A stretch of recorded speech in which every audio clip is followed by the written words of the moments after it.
ಮಧ್ಯದಲ್ಲಿ ನಮ್ಮ X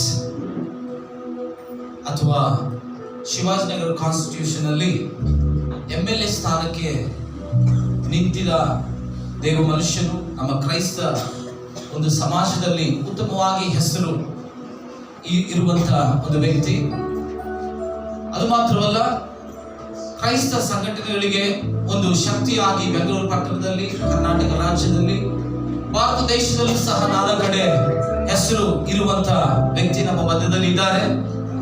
none other than my brother Robert Klein. ಎಲ್ಲರೂ ಕರೆಗಳನ್ನು ತಟ್ಟಿ ಅವರನ್ನು ಆಹ್ವಾನಿಸ್ತಾರೆ. ಅವರು ಬಂದಿರೋದು ತುಂಬಾ ಸಂತೋಷ. Praise Lord. ಆಲ್ಸೋ ಶಿವಾಜಿನಗರ ಪ್ರಾಂತ್ಯದಲ್ಲಿ ಬಹಳ ಹೆಸರು ಹೊಂದಿರುವ ಒಂದು ದೇವ ಮನುಷ್ಯರು. So now we all have to pray for them. Praise the Lord.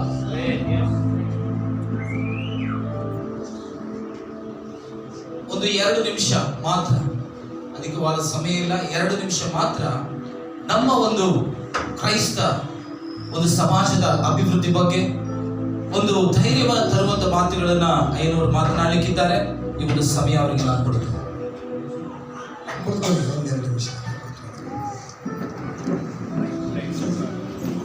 ಕರ್ತನ ಪರಿಶುದ್ಧ ನಾಮಕ್ಕೆ ಸ್ತೋತ್ರವಾಗಲಿ. ನನ್ನ ಹೆಸರು ರಾಬರ್ಟ್ ಕ್ಲೈನ್ ಅಂದ್ಬಿಟ್ಟು, ನಾನು ಶಿವಾಜಿನಗರ ಕ್ಷೇತ್ರದವನು, ಮೂಲ ಶಿವಾಜಿನಗರ ಕ್ಷೇತ್ರದವನು. ನಾನೊಂದು I am activist and sweet leader, 3 time contested MLA candidate Shivajinagar.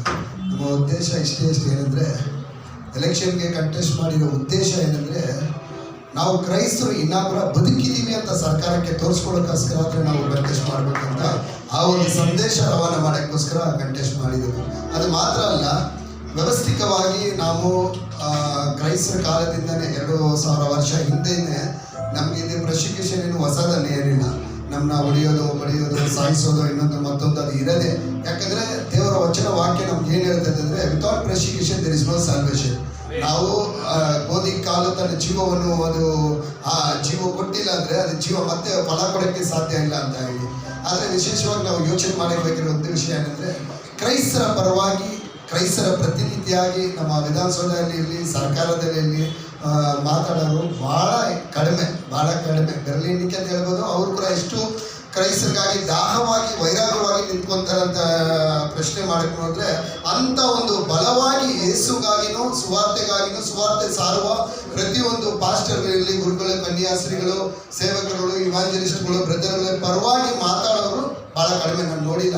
ಆದ ಕಾರಣ ಈಗ ಕೊನೆಯ ಗಳಿಗೆಯಲ್ಲಿ ನಾವು ಬರೋ ಚುನಾವಣೆಯಲ್ಲಿ, ಎಲೆಕ್ಷನಲ್ಲಿ ಕ್ರೈಸ್ತರಿಂದ ಯೇಸು ಸ್ವಾಮಿ ಆಯ್ಕೆ ಆಗಿರೋ ಒಂದು ಪ್ರತಿನಿಧಿಯಾಗಿ, ಅದು ಮಾತ್ರ ಅಲ್ಲ, ಸಾರ್ವಜನಿಕರಾಗಿ ಸರ್ವರಿಗೂ ಸಮವಾಗಿ ಒಂದು ಶಾಂತಿಯ ತೋಟವಾಗಿ, ನ್ಯಾಯ ನೀತಿ ಧರ್ಮದಲ್ಲಿ ನಡೆಸುವ ಒಂದು ಅಧಿಕಾರಿಗಳು ಬರಬೇಕಂತ ನೀವು ವಿಶೇಷವಾಗಿ ಅದಕ್ಕಾಗಿ ಪ್ರಾರ್ಥನೆ ಮಾಡಿ.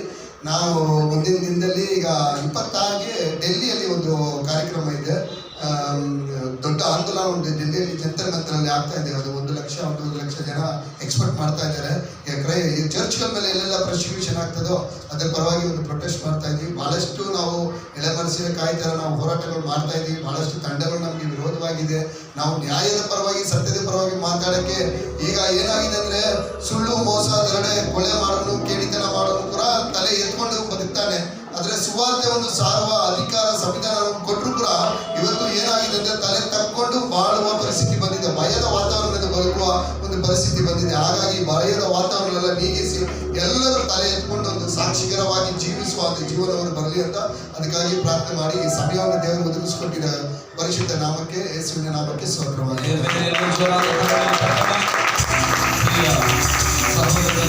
ನಾನು ಇಷ್ಟಪಡುತ್ತಿದ್ದೇನೆ. So I want somebody to take a picture.